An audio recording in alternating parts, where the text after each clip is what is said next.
Assalamualaikum warahmatullahi wabarakatuh. Kali ini, dalam mata pelajaran Administrasi Umum, kita akan membahas mengenai dokumen kantor. Berikut adalah peta konsep dari dokumen kantor. Dokumen kantor digunakan sebagai tanda bukti maupun master data dari sebuah kegiatan atau menerangkan suatu hal yang berhubungan dengan kegiatan dalam sebuah kantor. Untuk memudahkan pengurusan dokumen yang dijadikan arsip kantor, biasanya kantor memiliki tempat yang sudah dipilah-pilah sesuai kategorinya. Hal ini bertujuan agar dokumen tersebut dapat ditemukan dengan mudah. Dengan demikian, diperlukan strategi maupun mekanisme agar dokumen kantor dapat tersusun rapi dan aman dari hal-hal yang dapat merusak dokumen. Yang pertama, kita akan membahas mengenai mengenal dokumen kantor. Berikut ada beberapa pengertian menurut para ahli. Yang pertama ada G.J. Reiner. Dokumen pada dasarnya memiliki arti luas yang meliputi semua sumber tertulis maupun lisan. Kemudian menurut kepegawaian dokumen, merupakan sebuah catatan tertulis berupa cetakan maupun tidak.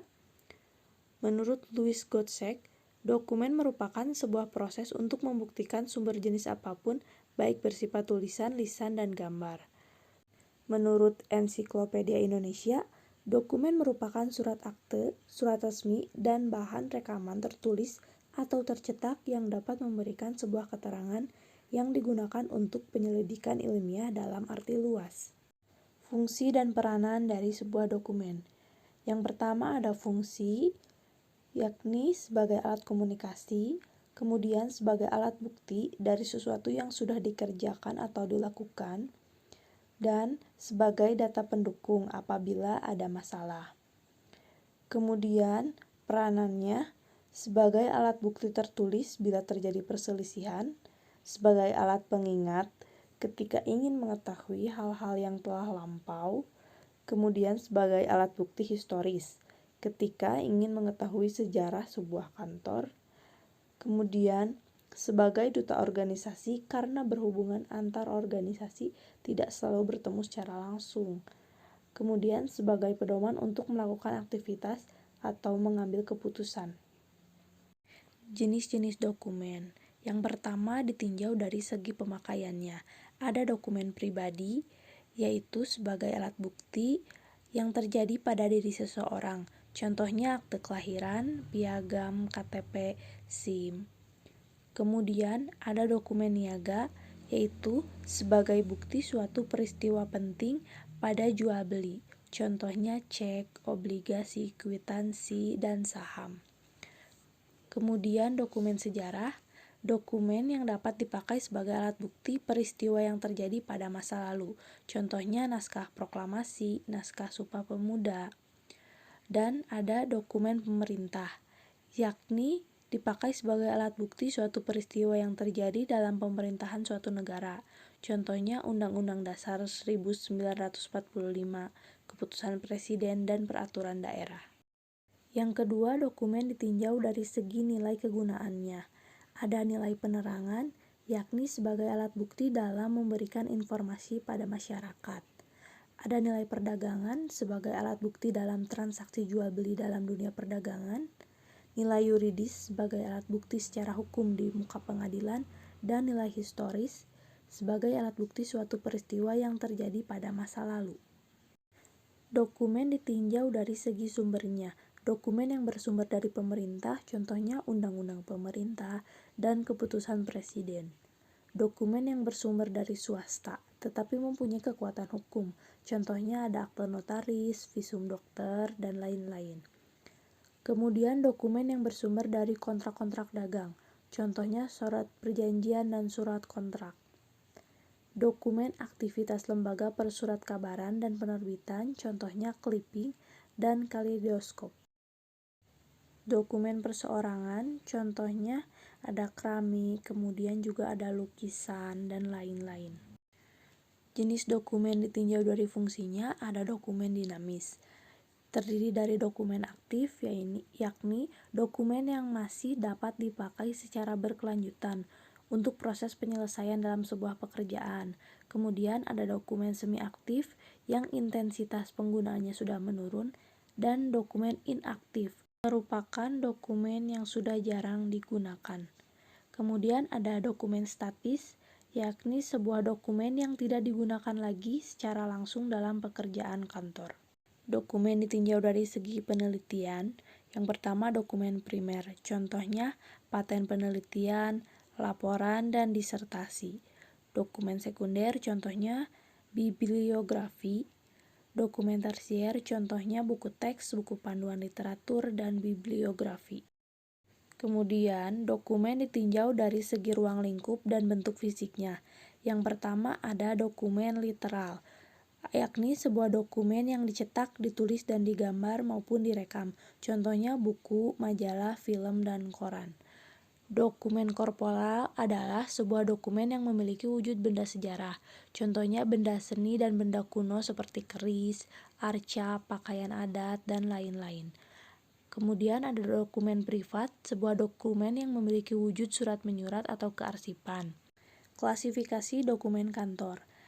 Yang pertama di sini ada contohnya dokumen domisili perusahaan, dibuat oleh lurah dan pihak kecamatan untuk menyatakan perusahaan tersebut benar-benar terdapat pada alamat tersebut. Kemudian dokumen NPWP dibuat di kantor pelayanan pajak atau KPP di sekitar tempat tinggal. Kemudian ada dokumen akta pendirian travel. Ini biasanya digunakan untuk pengurusan dokumen lain seperti SIUP maupun TDP. Dibuat oleh notaris dan berisi profil dari usaha tersebut. Kemudian ada dokumen surat izin tempat usaha yang diberikan kepada perorangan maupun perusahaan yang diperlukan dalam rangka penanaman modal. Surat ini dikeluarkan oleh pemerintah daerah. Kemudian ada SIUP, merupakan surat izin yang diberikan oleh menteri maupun pejabat yang ditunjuk kepada pengusaha untuk melaksanakan usaha dalam bidang perdagangan jasa. Dokumen surat izin usaha pariwisata atau disebut TDUP merupakan dokumen yang menyatakan bahwa usaha dijalankan tersebut telah didaftarkan kepada Dinas Pariwisata, sehingga kegiatannya tidak ilegal. Kemudian dokumen anggota ASITA yang memiliki kepanjangan Association of the Indonesian Tours and Travel Agencies merupakan sebuah perusahaan wisata Indonesia, bertujuan untuk memudahkan pengawasan pasar seperti dalam hal promosi kepariwisataan. Penataan dokumen kantor.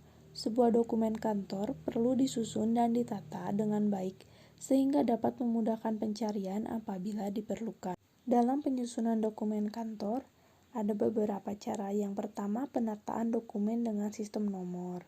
Penyusunan dan penataan dengan sistem nomor adalah menyimpan dokumen berdasarkan urutan nomor dari warkat yang terkait. Penataan dokumen dengan sistem subjek atau pokok soal atau pokok masalah adalah penyusunan dokumen kantor yang disusun berdasarkan kesamaan subjek atau pokok permasalahan yang dimuat dalam setiap warkat. Penataan dokumen dengan sistem abjad adalah penyusunan dokumen berdasarkan urutan abjad, baik nama orang, badan, dan organisasi yang tertera. Penataan dokumen dengan sistem tanggal atau kronologis adalah penyusunan dokumen kantor sesuai dengan tanggal yang tertera pada dokumen tersebut. Dan penataan dokumen dengan sistem wilayah adalah penyusunan dokumen kantor berdasarkan pembagian wilayah yang tertera pada dokumen kantor. Tahapan dokumentasi dalam administrasi kantor. Yang pertama, mencari dan mengumpulkan dokumen. Ini bertujuan untuk mendapatkan dokumen yang dapat dijadikan bahan dokumentasi, baik dokumen korporal maupun literal dan dokumen private. Kemudian yang kedua, mencatat dokumen dalam buku induk dokumen. Setelah melakukan pengumpulan dokumen, harus dilakukan pencatatan dalam buku induk dokumen yang terdiri atas nomor urut, tanggal pencatatan, jumlah, dan keterangan isi dokumen. Kemudian mengolah dokumen menjadi sebuah bahan dokumentasi. Ada beberapa langkahnya. Yang pertama, kita harus memilih dokumen yang akan dijadikan sebagai bahan dokumentasi. Kemudian kita akan mengkaji, melengkapi, dan mempelajari isi dokumen tersebut. Lalu kita membuat ringkasan abstrak atau terjemahan dari dokumen tersebut. Baru kita dapat menetapkan dokumen yang sudah selesai. dan menggolongkan dalam klasifikasi tertentu, serta bisa menyebarluaskan dan menggandakan sesuai dengan kebutuhan dokumentasi. Selanjutnya ada mereproduksi dokumen, adalah menggandakan dokumen yang telah diolah sesuai dengan kebutuhan penggunaannya. Kemudian, menyajikan dan menyebarluaskan dokumen. Pada tahap ini, penyajian informasi harus sesuai dengan kebutuhan pemakai. Terakhir, menyimpan dan memelihara dokumen. Ada dua cara. Yang pertama, menyimpan fisik dokumen atau wujud dokumen tersebut. Yang kedua, menyimpan informasi dokumen berupa isi atau keterangan dari dokumen tersebut. Sekian penjelasan mengenai dokumen kantor. Mohon maaf bila ada terjadi kesalahan dan kekurangan. Wassalamualaikum warahmatullahi wabarakatuh.